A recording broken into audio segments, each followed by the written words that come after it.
What up, everyone? It's your boy Paddy, aka Tox, aka Toxin, and you're listening to yet another ToxTales, baby. And I am tracking this episode directly from the ToxTales studio, aka my job. That's right, more episodes recorded at my workplace, and I just don't know how I keep getting away with it. Just kidding, I don't think they probably would care that much, since I do my job. I do my job better than most of my coworkers. Just kidding, all of my coworkers are pretty cool, and none of them are that horribly lazy. Shout out to the coworks, brah! Hopefully you listening. So today's story is a good one. It's a classic. It's a funny just a little tidbit from back in the day. It takes place back in my high school days, which we all love those stories, don't we? Yes, we do. Yes, we do. And it takes place either my junior or senior year. I can't remember exactly which one, to be completely honest with you, but I can tell you this much. It was lit. So I used to go to New York City a lot. I don't go as much now, but I should go more. I wish I could afford it. It's expensive, but my brother lives there. So back when I was younger and had less responsibility, and I could afford to take trips more often, I went there a lot. And back during that time I was going a lot, I would usually go with my girlfriend at the time, my first ever girlfriend, my high school girlfriend. And this time, though, was I think the first time I went without her. Just solo dolo, which was a big thing at the time because, like I said, I always went with her usually. And as a high schooler, going to New York City alone was a lot more daunting than it is now. Like the last time I went, I was a full-fledged adult and did not give two shits about any of the things I was nervous about back when I was in high school and went alone. Also, real quick, sidebar, sorry about the beep beeps in the background. If you guys are hearing those, I'm at work. Like I said earlier, I apologize if those bother you at all. This motherfucking guy can't stop backing trailers up, you know what I'm saying? I'm gonna lose it. Also, probably hear some big revving of engines as well. Lots of 18-wheeler action here tonight, baby. They don't ever rest here at Redacted. So, I was going to NYC by myself, and this was just about one of the nights, an event during one of the nights that was hilarious to me, and I'll never forget it. It kind of just really stuck in my brain, was cemented there in my memory. So before I proceed any farther with this story, I have to do the infamous disclaimer I always do on these types of ToxTales episodes, which are episodes that deal with any drugs and or alcohol. And there's alcohol and drugs in this one, so here's my disclaimer. I do not endorse the use of any illicit substances or alcohol. All of these stories are for educational and entertainment purposes only. Anyways, so when I used to go to New York City, all we would really do is go places to drink.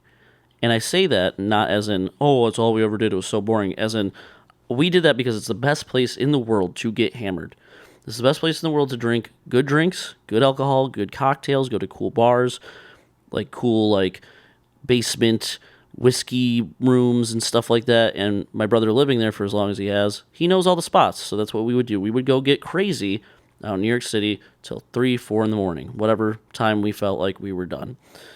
Now, on this particular night, we were out. We were getting very drunk. It was to that point. It was probably 1 or 2 in the morning, and we were going to leave the last location, the last bar or venue, whatever you want to call it, that we were at of the night because we knew we were donezo. And because it was just me and him this time, and my, girlfriend at the time wasn't with us, it really just kind of opened it up to be really crazy because when it's me and my brothers, because I have another older brother, and the three of us get together, and I don't even want to talk about that. It gets bad. Well, it used to at least. So, just me and him being together, it just got so out of control so quickly. But as we're leaving the bar, I realized something. Something that is crucially not okay for the type of person I was at that time in my life. And it is that we have no marijuana. Neither my brother nor myself have any weed, and we're both chronic stoners at this time in our lives. He still kind of is. Not really like he was back then, but he still smokes a lot more than I do at this point. But back then, we were both just complete and utter burnouts. So we're leaving this bar, and I'm like, bro, dude, look at me. Fucking hammered. I'm like, dude, we need weed, man. Which I definitely didn't need weed. That was the last thing I needed. That's the last thing anyone needs after they drink a lot of alcohol, because it'll just make you so sick. I don't know about any of you guys, but, like, at least from my experience, that's how I get the spins immediately and most likely puke. Drinking, then smoking. That's a terrible order of combinations you should never do. But back then, just was such a motherfucking stoner, it didn't matter. I didn't think about these things, but I was like, bro, look at me. We need weed, dude. We have no weed. He's like, you're right. We fucking smoked it all earlier. We got nothing. You didn't even bring that much. I was like, I know. I'm sorry. I'm a high schooler. So sorry. He's like, yeah, you're right. I can't be getting mad at my younger high school brother for not bringing enough weed to New York City. And I was like, yeah. I mean, you can, but it's kind of stupid. You're stupid. And then we're just, like, fucking with each other. And then he's like, you know what, man? It's New York City. We can do this. And I'm like, do what? What do you mean we can do this? What does that statement mean?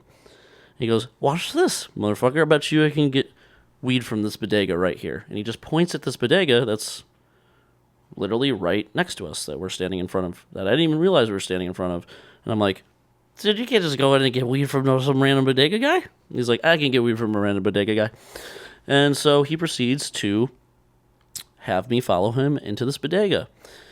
And we walk into this bodega, and like I said, it's like 2 or 3 in the morning.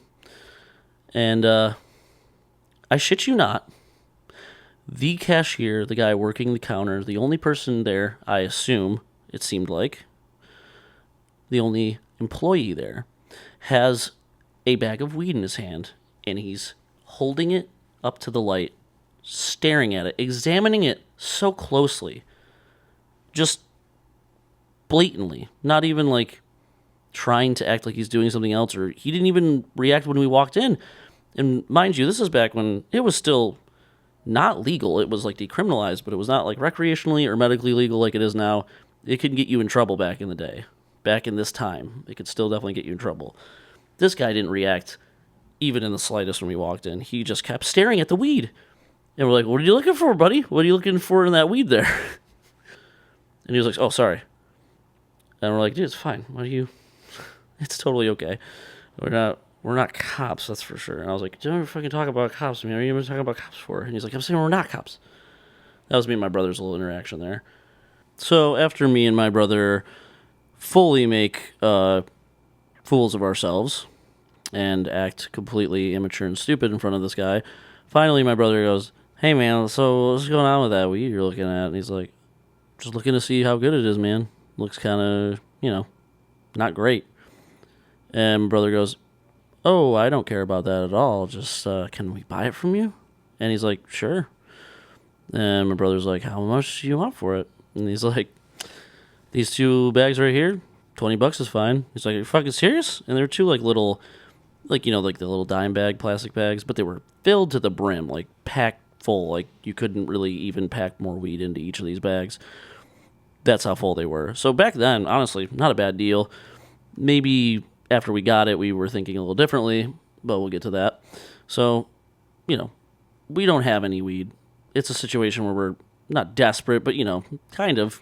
So, we're not about to be, choosy about this situation. We have a opportunity to get something that we want right now, so we're going to get it. So, we buy the 2 bags from him for $20, and we leave the bodega. That's all we do there. We literally just buy weed from this guy. And it was amazing that we asked and the universe answered, because literally I was like, we need weed. He's like, we need weed. And we both walk into this bodega. Dude's just staring at weed, literally in his hands. So we leave, and basically the long short of it is this weed sucked ass. It was terrible. It was like worse than commercial mids. It was like downtown brown, had fucking seeds in it and shit. But we were happy as clams to have that weed, because that's all we wanted at that time. That's what we were craving. And we smoked the shit out of it. And we got stoned as fuck. As shitty as the weed was, it worked. So it didn't really matter, because we were hammered. And we just wanted to get ripped. And that's pretty much it. We just went home, got stoned. I think we smoked a couple joints. and then passed right out in his apartment and woke up the next day feeling like shit, but a little better than we would have if we didn't smoke the weed, probably, because it would have been just an alcohol hangover with nothing else to curb it. So that just goes to show you how much better weed is than alcohol, and how both of them suck, though, because they're both things that alter your perception, and you shouldn't do those things. Wink, wink. Anyways, that's it for today, guys. I hope you liked the story. Hit a like on that video. Put a comment down below with some crazy stories that you might have from New York City. That'd be crazy. I'd like to hear some of those. And subscribe if you're new. And that's it. Peace out, yo.